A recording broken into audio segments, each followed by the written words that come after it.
So ನಮ್ಮ ಮನೆ entire ನಡೆಯೋದು ಸೋಲಾರಲ್ಲಿ. ಅದು we have solar panels install ಮಾಡಿದ್ದೀವಿ. ಪವರ್ ಕನೆಕ್ಷನ್ ಇಲ್ಲ ಹಾಗಾದ್ರೆ?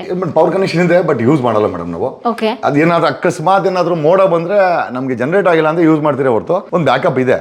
ಇದು ಕೂಡ ಒಂದು 2 CFL ನೋಡಿ, ಈ ಫ್ರಿಡ್ಜ್ 2 CFL ಬಲ್ಬ್ ಅಷ್ಟೇ ಕರೆಂಟ್ ತಗೊಳೋದು. ಆಮೇಲೆ CFL ಬಲ್ಬ್ ಇದೆಯಲ್ಲ, ಅಂದ್ರೆ 0 ಕ್ಯಾಂಡಲ್ ಬಲ್ಬ್ ಇದೆಯಲ್ಲ, 2 0 ಕ್ಯಾಂಡಲ್ ಅಷ್ಟೇ ಇದು ಉಡ್ಸೋದು.